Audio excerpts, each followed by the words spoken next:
Hello, everyone. Welcome to the video segment of the U Plus AI podcast. Today's guest, we have Nilakash Das. He's going to introduce himself in this elevator pitch. Nilakash, all yours. Hello, everyone. Artificial intelligence in medicine is more than developing jargon-filled deep learning networks with 90% accuracy. It requires a thorough understanding of clinical challenges, clear communication with medical experts, and a real commitment to improve patient lives. I am a researcher who deeply cares about solving real clinical problems using data science. Great.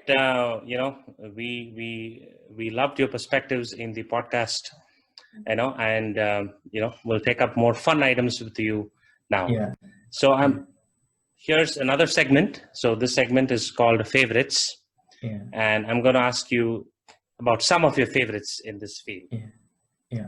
So tell us, Nilakash, what is the one product or service in the healthcare and AI space that you're dying to get your hands on when it releases? Okay, of course, besides your own work, something else. I wish my own work was as popular, but one thing I'm dying to actually get the latest new Apple Watch 6, which has the blood oxygen monitoring sensor. So I think that will be really cool. That sensor can really do a lot of cool stuff. Like, for instance, it can now research is showing that you can actually detect COVID-19, but I'm not sure how that would happen. But with a blood oxygen sensor, it can give you a lot of interesting indications. For instance, how fit you are in doing a particular physical activity, to monitor Sure, my general and health. especially I think with the COVID, right? I think this whole idea of oximeters being used by people at home has become so popular. Like a lot of people, because of this issue that your oxygen levels drop, and that may be an indication of COVID. I think this is definitely, if there is a sensor, I'm going to wear it, and it's going to constantly detect and warn me when it dips below a certain level. Right. That's great. I mean, and even like rightly you said, as I'm doing various physical activities, maybe going to the gym, maybe doing a run, and it tells me how I'm doing. Great. I think that's a good are you? Yeah, it tells you how tolerant are you to the physical activity. So yeah, that's a good thing. Although I am not a big believer that it can actually detect COVID. It can detect the symptoms of COVID-19, if you will, but not the presence of the virus itself. Right. Definitely not. But that's a good one. I think that's full a good marks one. to you. Apple's the new Apple iWatch 6. Yes. Fantastic. So tell me one more on your favorite stuff. Tell us which book or YouTube channel or podcast, is your favorite to learn more about the healthcare and AI space that you're working in. Well, about healthcare and AI, I try to follow certain people on LinkedIn. For instance, one example is on Twitter as well. I follow Eric Topol.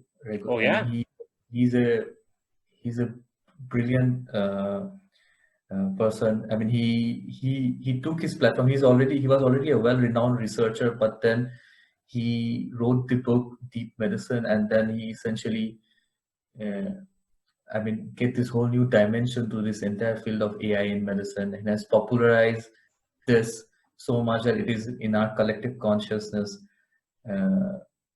about how AI can impact meaningful change in healthcare. So one of the visionaries that I often follow, or whose opinions I often follow, is Eric Topol.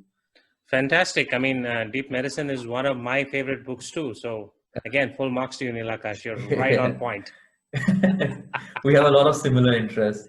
Yeah, exactly. And of course, I think Dr. Topol's work is phenomenal, and he continues to push the boundaries. Like, yes. I know that he sends out a newsletter called Dr. Penguin, which I subscribe to, which gives a summary of the top papers in this area every week. I think he and one more researcher collaborates on that. He's he's a visionary. Not a visionary. He's a key opinion leader in this field for sure. And another person that I deeply admire is Andrew Yang. For democratizing the knowledge of artificial intelligence.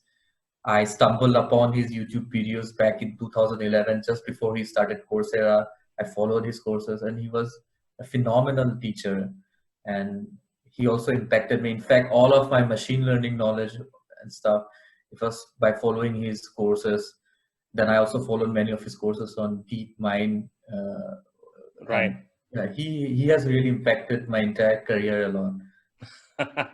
Well, that's good to know. I think your leaders and the people you follow have been very great. They've done great service to the field itself. So thank you. Okay, so now we go to the next segment, which is called Bust a Myth. Okay. So I'm going to ask you, now you're working in the AI and healthcare space. What is the biggest myth in this space, right? And why do you think it's a myth, and what should be done to bust it? The biggest myth, there used to be this myth that AI can replace doctors, but that myth is no longer it's accepted anyway. People have become much more smarter. Doctors have become more acceptable of AI technologies. The biggest myth is that right now what I feel is that if you have an AI model demonstrating remarkable success in your internal testing, it will generalize really well to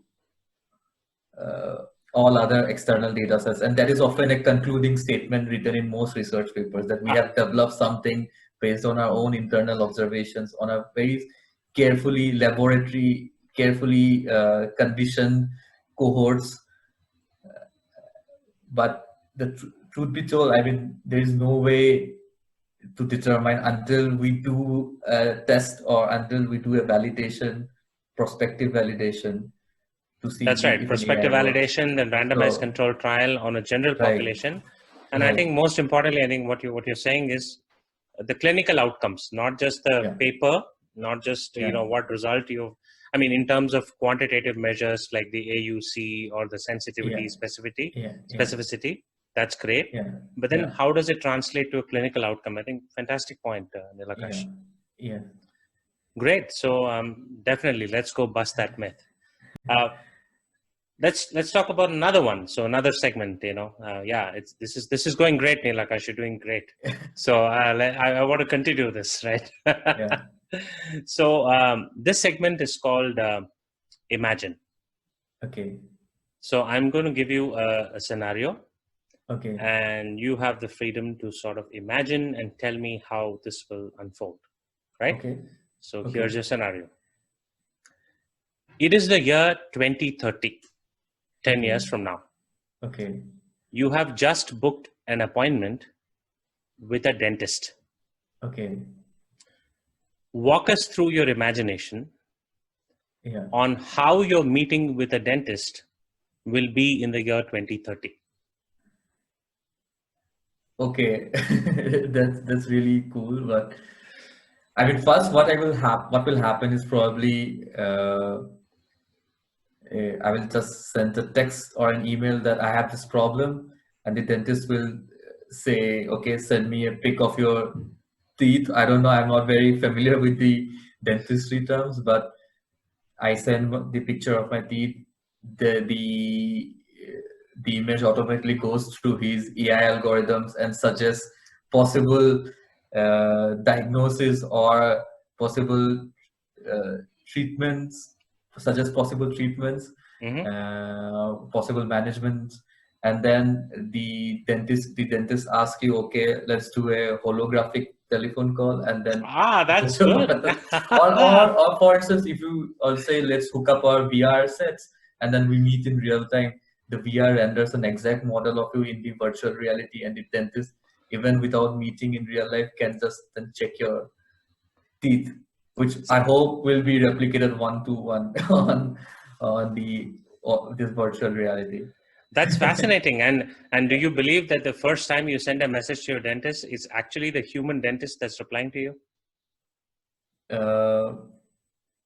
No, I would just call him and say, I'm suffering from pain. Can I visit you? Then I will like go and take an appointment, visit him. Yeah.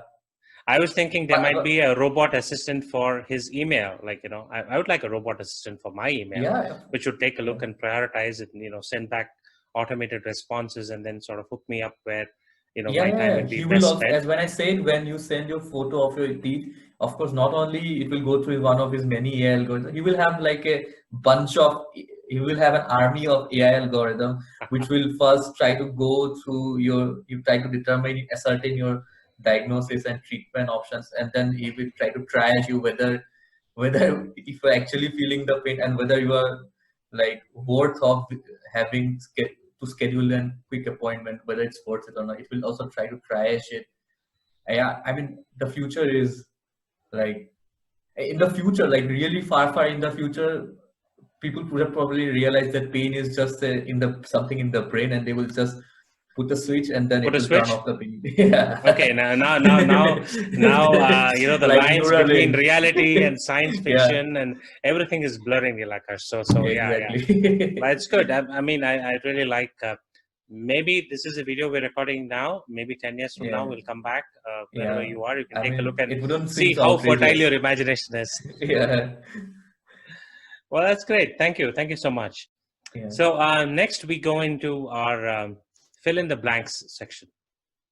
We've all done fill in the blanks, right, from our school, right? You're given a sentence and there's a dash and then you got to fill something, right? So I'm going to give you 2 of those.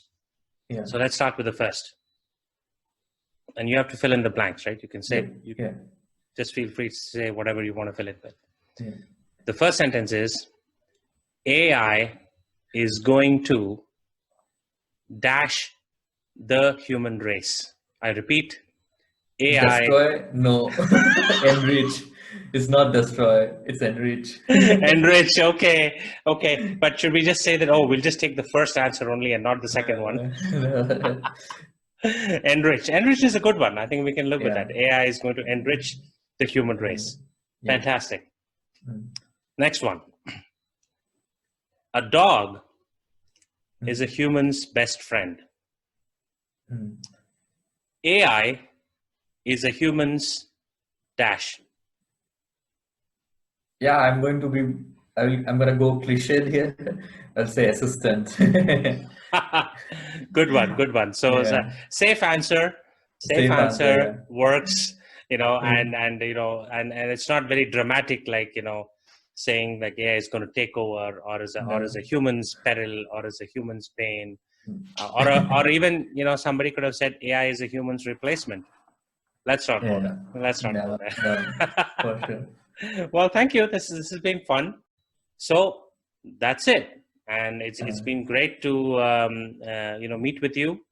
We did the podcast recording just a while back, and we covered your work, what you're working on, how you got to this point, and your suggestions for aspiring clinical data scientists. So I would definitely urge our viewers of these videos to go and check out the U Plus AI podcast with Nilakash Das. There's a gold mine of information there. I would definitely urge you to go and check that out. So Nilakash, as we end, do tell us how our viewers can get in touch with you, where they can follow your work. Thank you, Ranga, for having me. It has been a pleasure to talk to you on these different aspects of AI in medicine.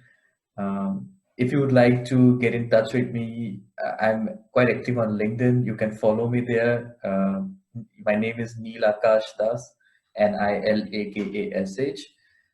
To connect with me, if you have some interesting ideas, just send me a message, and I look forward to hearing about it. Don't be shy about it. Even if you have some outrageous ideas, come, let's discuss about it.